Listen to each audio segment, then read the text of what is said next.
అందరికీ నమస్కారం. ఉద్యోగులు, పెన్షనర్లు, ఉపాధ్యాయులకు సంబంధించిన ప్రతి అప్డేట్, ప్రతి సమస్య పట్ల సపోర్టివ్గా వీడియోస్ అయితే వస్తాయి. తప్పకుండా సబ్స్క్రైబ్ చేసుకోండి, వీడియోస్ అయితే లైక్ చేయండి. ఇక వివరాలకెళ్తే ఉద్యోగులకు రావాల్సిన డిఏలు అయితే టైంకి రావడం లేదు. దాదాపు జూలై వస్తే మళ్ళీ 5 డిఏలు పెండింగ్లో ఉండబోతున్నాయి.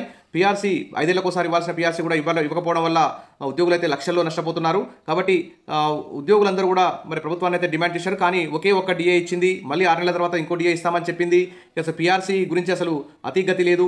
ఈ విధంగా మరి ఉద్యోగులందరూ కూడా చాలా నష్టపోతున్నారు. ఇంకా ప్రతి నెల కూడా 700 కోట్లు బకాయిలు విడుదల చేస్తామని చెప్పిన ప్రభుత్వం ఇంతవరకు అయితే వాటి మీద ఉత్తర్వులు అయితే జారీ చేయలేదు. కాకపోతే ఒక చిన్న ఊరట లభించింది. ఉద్యోగులు, పెన్షనర్లకు ఊరట. ఖాతాల్లో మెడికల్ బిల్లులు జమ, 2 లక్షల వరకు చెల్లింపులు, దాదాపు 270 కోట్లు విడుదల చేసిన సర్కార్. అన్ని బిల్లులను క్లియర్ చేయాలని టీచర్లు, ఉద్యోగులు, పెన్షనర్ల డిమాండ్. ఈ ఎన్నో వేల కోట్ల బిల్లులు పెండింగ్లో ఉంటే కేవలం 270 కోట్లు విడుదల చేయడం మాత్రం అది ఏ మూలకు సరిపోదు. ఇప్పటికీ సొంత డబ్బులు ఖర్చు పెట్టి మరి వైద్య ఖర్చులు పెట్టుకొని ఆ మెడికల్ ట్రీట్మెంట్ చేసుకున్న ఉద్యోగులు, పెన్షనర్లు, ఉపాధ్యాయులు అందరూ కూడా ఆ మెడికల్ బిల్ల కోసం దాదాపు 2-3 సంవత్సరాల నుంచి వెయిట్ చేస్తున్నారు. మరి ఆ బిల్లన్నింటినీ ఈ 270 కోట్లు విడుదల చేస్తే ఏ మూలకు సరిపోవు. కాబట్టి ఇంకా ఎక్కువ మొత్తంలో విడుదల చేయాల్సిన అవసరం అయితే ఉంది. ఇక ప్రభుత్వ ఉద్యోగులు, పెన్షనర్లకు కాస్త ఊరట లభిస్తోంది. ప్రభుత్వం గత కేబినెట్లో ప్రకటించినట్లుగానే గత 3-4 సంవత్సరాల పెండింగ్ బిల్లులను క్లియర్ చేస్తూ వస్తోంది. సోమవారం నుంచి ఈ ప్రక్రియ మొదలైనట్టు ఉద్యోగ సంఘాల నేతలు పేర్కొంటున్నారు. ఈ బిల్లుల కోసం కొన్నేళ్లుగా ఉద్యోగులు, పెన్షనర్లు కళ్ళు కాయలు కాసేలా ఎదురు చూస్తున్నారు. తమ బిల్లులను ఎప్పుడు మంజూరు చేస్తారోనని ఆందోళన వారిలో ఉంది. కానీ దాదాపు సోమవారం నుంచి మెడికల్ బిల్లు క్లియర్ అవుతున్నాయి. ఇందుకు సంబంధించి 270 కోట్లను ప్రభుత్వం విడుదల చేసినట్టు సమాచారం. మరి గత కేబినెట్ మీటింగ్లో ఆమోదం ప్రకారం ప్రతి నెల మెడికల్ బిల్లులతో పాటు పెండింగ్ బిల్లులు కలిపి మొత్తం 700 కోట్లు విడుదల చేస్తామని ప్రభుత్వం ప్రకటించిన విషయం తెలిసిందే.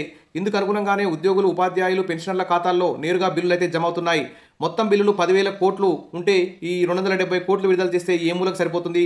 ఇలా 270 కోట్లు విడుదల చేసుకుంటూ పోతే 5 ఏళ్ళైనా కానీ ఈ పెండింగ్ బిల్స్ అన్నీ కూడా పూర్తి కాలేవు. కాబట్టి ఇంకా వీటిలో ఇంకా జీపీఎఫ్ కానీ, TGLIC, GIS, gratuity, leave encashment, commutation, medical బిల్లుని కలిపి సుమారు 10,000 కోట్ల వరకు అవసరమవుతాయి.